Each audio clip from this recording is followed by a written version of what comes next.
Welcome to the Find Your Leadership Confidence podcast with Vicki Noethling. You are about to discover impactful lessons that help you grow as an individual, grow your confidence, and find the positive and good within you, so you powerfully and authentically become the best version of yourself. Be sure you visit our website at www.findyourleadershipconfidence.com. While you're there, subscribe to us via your favorite network. Now tune in, get ready, and enjoy the journey of emerging as a leader of exception in the 21st century.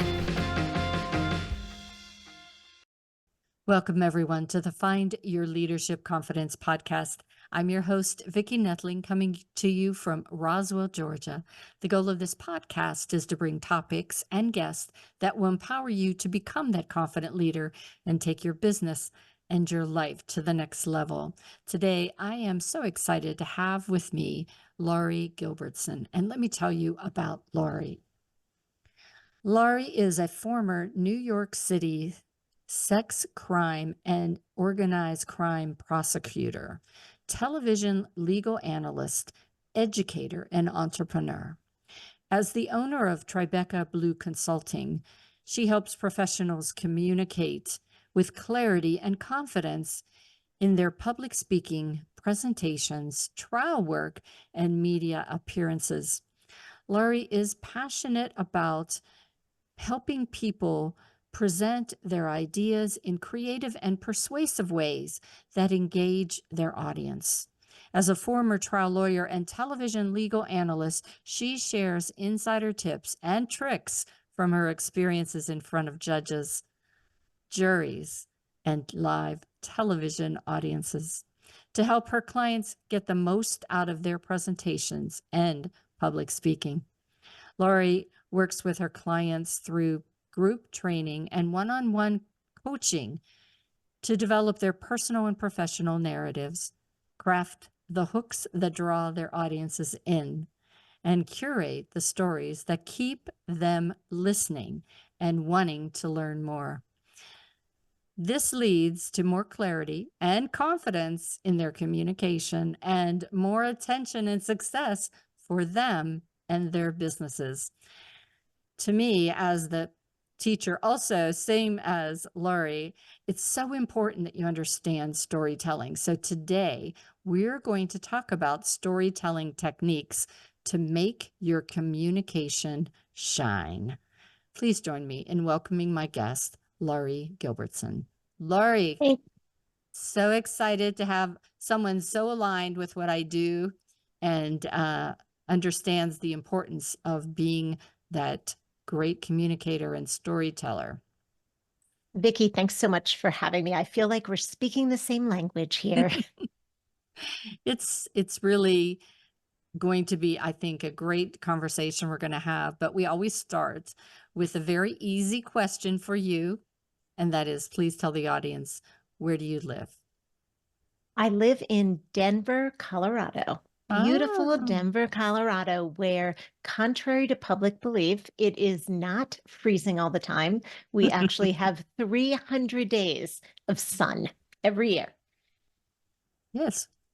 Sun and temperatures at where? I actually, I'm looking outside my office window right now, and it is sunny and beautiful and about 65 degrees, which is crazy for January. Same as Atlanta. It's same as Atlanta temperatures right now. Yeah. I love Atlanta for that. I'm originally from Pittsburgh, and we had gray for, from like November to April. And I love the fact that I can get up in a January day and the sun is so bright, you have to have sunglasses on. The temperature might only be 60 or 50 or maybe sometimes 40, but the sun is shining bright. It makes such a difference, doesn't it? With your mood, with everything. I am an East Coaster as well. I grew up in Maryland, right outside DC. Used to those like biting cold, winds in the winter. And honestly, we just don't have that here. Kind of nice. Yeah. Yeah. So I gave a lot of what your professional life was, but we know that your story has more to it than that. tell us your backstory of what took you on this journey to where you are today. Wow. Well, I grew up in a family where my father was an attorney, actually still is, although he's in the process of retiring.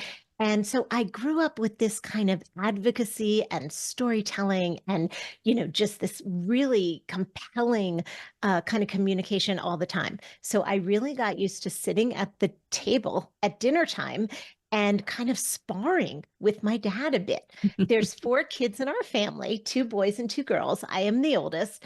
And between my mom, my dad, and all of us, it was a pretty lively conversation. So all of that, and a bit of a dramatic spark that I have, although sometimes I will deny it, really led me to want to find something to do that was super creative, that also did some good in the world, really served people, and that was also intellectually stimulating. And all of that really came from how I grew up. Seeing the way that my parents communicated with us, having, a really loving family where we were encouraged to be creative, follow whatever path we want. I can't say that my father was not thrilled when I decided to go to law school. He was. I can also say that when I told him I was not joining a big law firm, I was going to New York City to be a criminal prosecutor, that his jaw didn't kind of fall open. And he was just like, what? What are you talking about? Um, so, that's kind of how I got there a bit professionally. And as I said, a little bit of drama and a lot of creativity and curiosity mixed in there. When I was little, I would put on fashion shows and make all of the neighborhood kids come, and I would be the MC and they'd parade around. And there was some drama. And I loved being in plays. I loved acting. I loved writing. There was this real spark there. And I surprisingly, I think to most people, found that law school also was very fulfilling in that way, because lawyers are really storytellers. They're And actors too. oh, for sure. I like to say that trial lawyers, even former trial lawyers such as myself, are just frustrated actors. We really, really are. We That are. is so true. Yeah. So that's a little bit of what led me to that. And I would say too, when I was in high school, when I was in college, I was also really drawn to journalism. And I think that was just that creativity, the writing, the idea of taking facts and kind of making them into a story and a narrative and putting all that out there in a way that people could understand. And in college, when I was deciding which path to follow, I really was considering journalism. I had done some radio work and some TV work, and I had written for the newspaper, and I really did love it. So I think there's a lot in common between being a lawyer and being a journalist. And I found a lot of those qualities about journalism that I loved with being an attorney when I was practicing too. And if you think about it, whenever you are doing trial lawyers, there is a story that unfolds. And as a great author, you're looking, who is the protagonist, antagonist? What is the plot? Where is that roller coaster ride that you take them on? And as you unfold all that made that crime happen, you have a great story right there. Yeah, So the best natural, absolutely. The best trial lawyers are good storytellers. Yeah. And the thing about storytelling when you're on trial is you don't pick your facts. This comes to you. And so you really have to figure out, how are you going to take the facts you have, the witnesses you have, and put that into a compelling narrative that is engaging, that's persuading, and that jurors, who don't have legal knowledge, mostly jurors, are going to understand, they're going to resonate with it. And that's also part of the challenge and the fun of being an attorney. And it takes a while to get to that point. A lot of lawyers really just, they're getting the facts out, they're figuring out how you do a trial, and that's all well and good. But once you start infusing the story of it, that's when people really can kind of latch onto it and understand. Because truly, as you know, because you do so much of this, Vicki, storytelling is the way we make sense of the world. It's how we start when, we're just beginning to have language to make sense of things around us. So that's this kind of innate way of relating to the world. And when you think about it that way, it is amazing to me that every single profession isn't so hyper-focused on using storytelling. Yeah. And really, a lot of what you just described, those that are listening that are entrepreneurs, business owners even, think about it. You have to know your audience and the audience from day to day. It's not always going to be the norm that you have. So just as you have to be able to speak to that set of jurors that you would have, you need to be able to talk about your product or service in a way that resonates with that audience, and maybe stay away from all of the technical things and the facts, and the stories make it more relatable, make it more being able for me to see me in that story, and therefore me to be able to more often know, like, and trust you.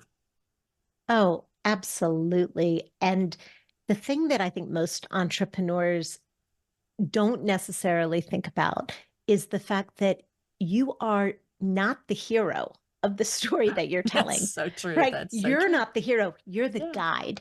And I am sure you do a lot with this. I know, Vicki, and for those who aren't as familiar, there is this idea of the hero's journey. And I think there are 12 maybe steps in there. So just to really simplify it, there is a hero, the hero has a guide, there is some sort of conflict, and then the hero emerges renewed at having met a conflict and a challenge at the end, to be oversimplified.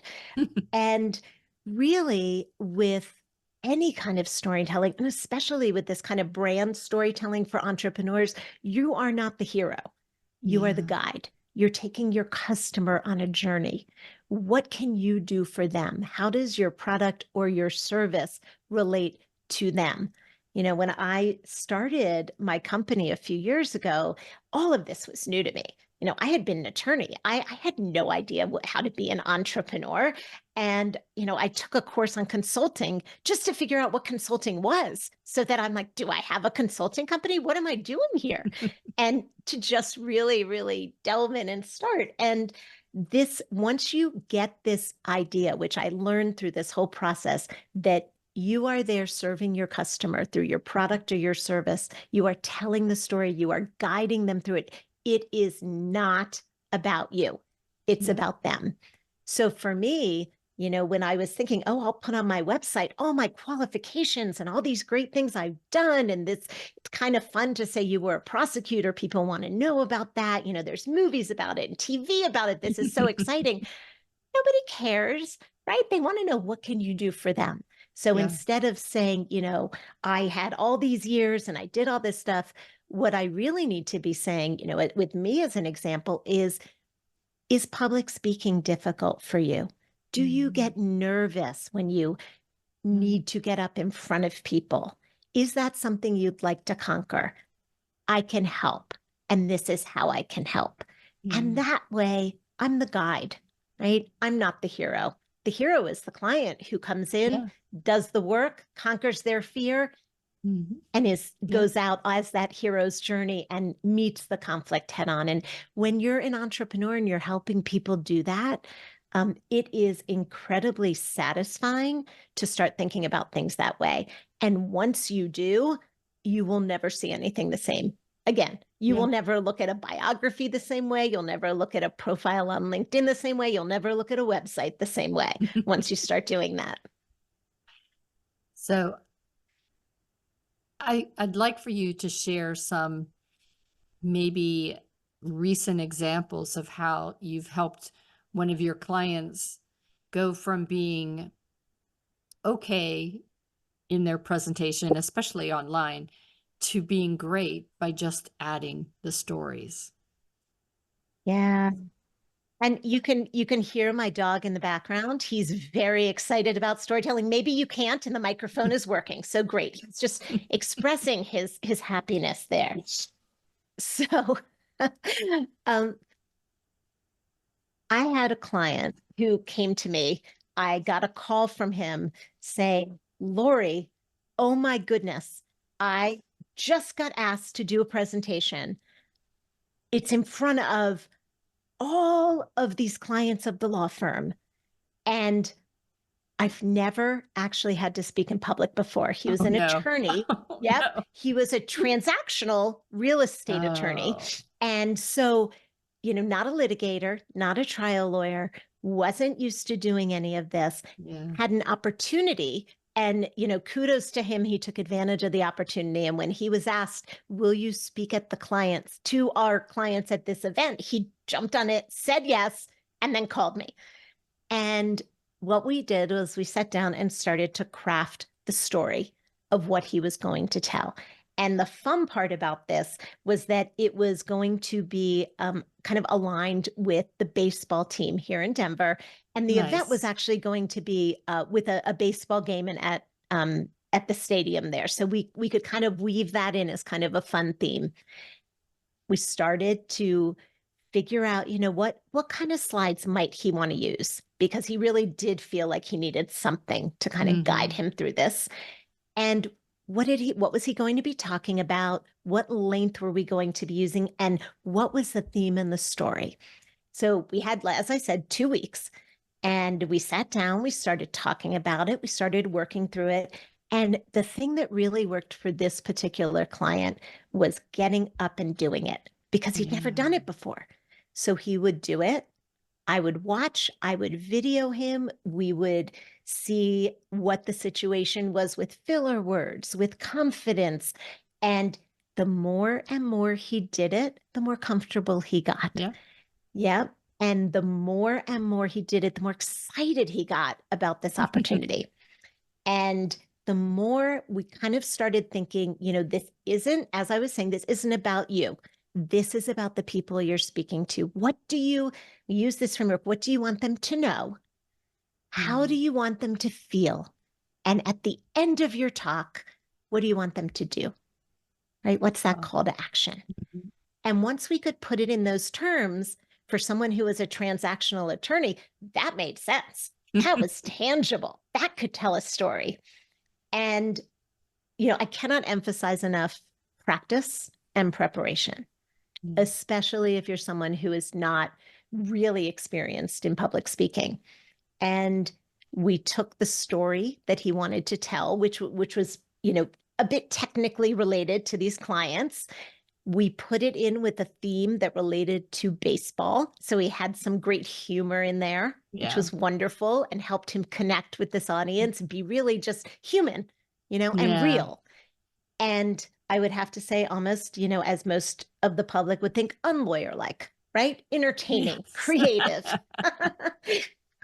And to continue with the puns, he went in 2 weeks later, he did it, and he knocked it out of the park.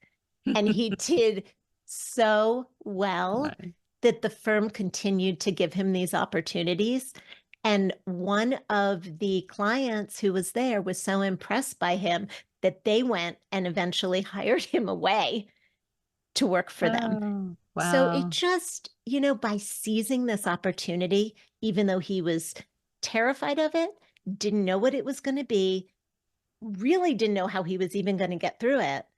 And then by reaching out for help, and then by throwing himself into the practice and the preparation, he just really saw these results. And then from then on, these things didn't scare him anymore. He had the framework to know what to do, and he knew that he could get through it and really have some amazing benefits from it. And the more you say it. Yeah. And it was beautiful for me, just as a coach there, to watch that transformation. You talk about, everyone does have a story, and everyone communicates in their own unique way.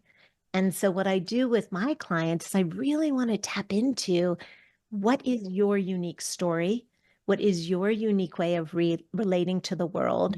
And how can we take all of those amazing things and put that into something where you are giving to your audience through all of those innate talents and characteristics that you have?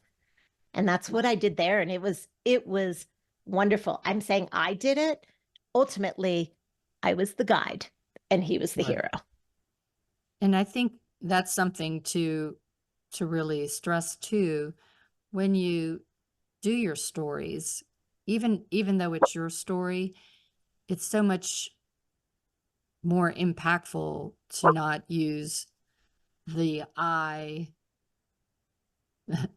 find ways to be you and we, and have that audience hear themselves in that story. And sometimes a new speaker trying to impress, as you mentioned earlier about your accolades and all your great things, sometimes I hear the dog now. Yes. Let me pause a moment and get him out. Excuse me 1 sec. I'm saying. All right. So it's important that the audience doesn't hear it's all you, and all the things about you, because then they think, well, that's you, that's not me. And it's so important, as in your storytelling, that you find that way to weave in the stories of other people. And I love that you talked about how knowing how does it make that audience feel. To become more confident as a speaker, I think that's important. Can you talk about how that, you said how you felt as being in that experience, but how that person, after they finished that, how did that impact their confidence?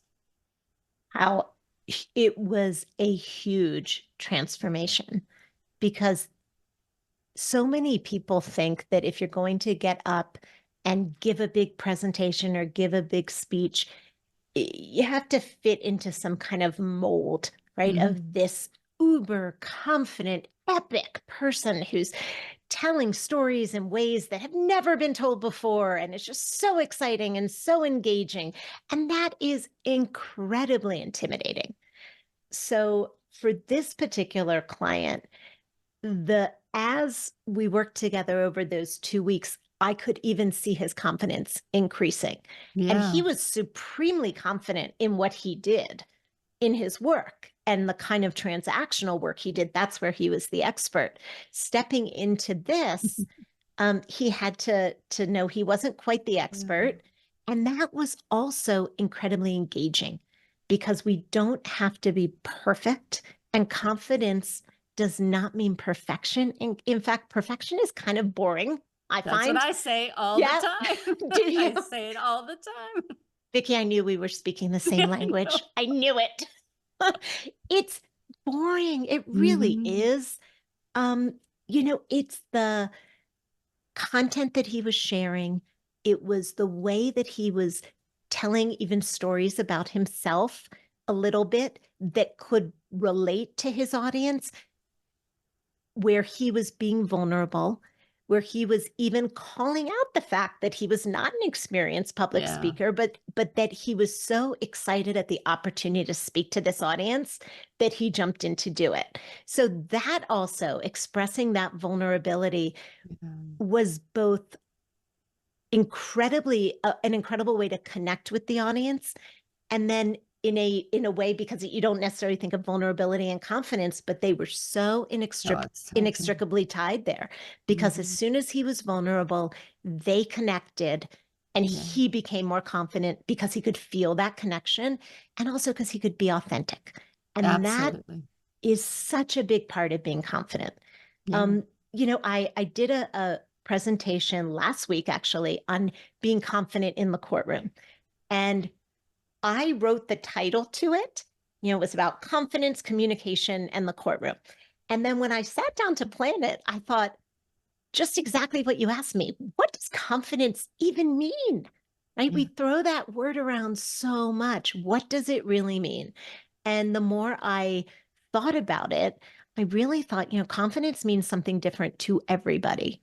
It means something different to each unique person and how they relate to the world, how they make sense of the world, how they want to go through the world, and what they want to share with others as they're doing it.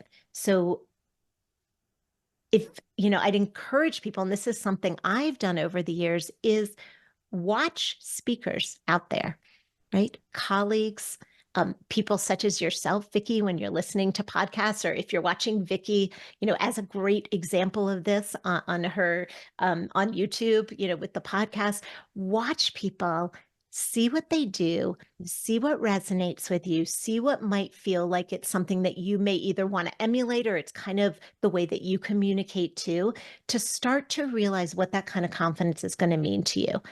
And we see these incredible speakers all the time. And when I was in court, I used to watch my colleagues, and some of them were unreal trial lawyers. But you know what a 6-foot tall man could do in court with his unique style of confidence is not something that I, as a 5'2" woman, and trust me, I learned this lesson the hard way, could do and look confident. So it is really this way, at least in communication, of figuring out who you are, what your strengths are, how you want to tap into them, what level of vulnerability you're comfortable with in front of an audience, and then really starting to hone that. And I think confidence isn't something necessarily that you are going to have the very first time you get up to talk. It is something, right? It is something that you are going to cultivate and uncover in yourself as you kind of continue along that journey. And it is really this, to me, this kind of credibility, this kind of authenticity with an audience where you're sharing things that are real. You are not trying to fit into a mold of what you think a communicator could look like. Because trust me, when I tried some of those things in court that I watched friends doing, I looked ridiculous, but I learned. And so you really, I think confidence comes from honing, creating, and uncovering your own unique style. So wonderful. Great words. And yes, we cannot all be that, the Les Browns and different folks. I work with the youth as well as adults. And I had a gentleman, he was 9 years old, and he came up, and he could have been a pastor in any Baptist church in the world. He gave a presentation it was unbelievable. But one of the things that I noticed was he was always up here. In his stories, in his presentation, he was always up here. And what I try to teach folks is that you have to take people on a roller coaster ride to have a great story. And so be comfortable having softness in your voice. Be comfortable really taking them on that vocal journey of it. And so it's been wonderful chatting with you. There's probably another podcast we can do just on all different ways to be able to tell stories more impactfully. But we've run out of time. So it's time for me to go ahead and share my screen. If you're just listening, you should be have already got that paper and pencil. But if not, you can run and get that right now. And if you can't, if you're driving your car, stay safe and know that you can go to my YouTube channel. Please subscribe, as well as go to my findyourleadershipconfidence.com, find the show notes to be able to get all this information that will be on the screen. So Laurie's information, her website is Tribeca. When I look at it, I smashed together like that, I just can't get it out. Tribeca Consulting, TribecaBlueConsulting.com, TribecaBlueConsulting.com. You can also find her by searching her name on the internet, and it comes up with TribecaBlueConsulting.com. But if you go to LinkedIn, you can find her by, again, searching her name, Laurie Gilbertson. And I'm going to let Laurie talk to you about what you can find when you get to tribecablueconsulting.com, and also to her LinkedIn site. Go ahead, Laurie, it's all yours. Yeah, thanks, Vicki. Yeah, it's a mouthful. Tribeca is the neighborhood I used to live in New York. And to be completely honest, I had to throw the blue in there because Tribeca Consulting was already taken when I formed my company. So there you go. That's how you can remember it. If you take a look on my website, you'll see the array of services I provide. And what I do in essence is work with people, executives, entrepreneurs, trial lawyers, to become better communicators. And that can be through one-on-one coaching. It can be through speaking that I do. You can bring me into your organization to speak, to do workshops of various lengths, and to also do individual coaching in your organization as well.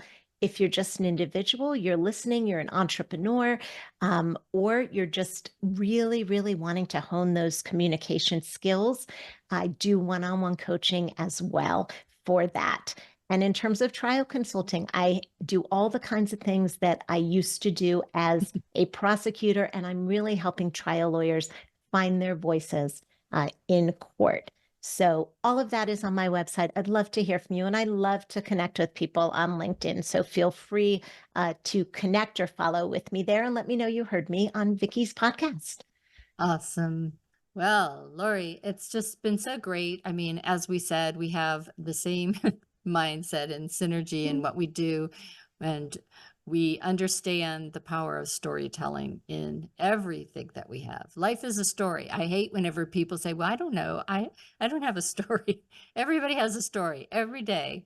So make sure that you, as your business owner, connect with people just like Laurie. If you have trouble being able to express your story and you want some guidance to be more engaging as a speaker, please visit tribecablueconsulting.com. Laurie, thanks so much for being a great guest.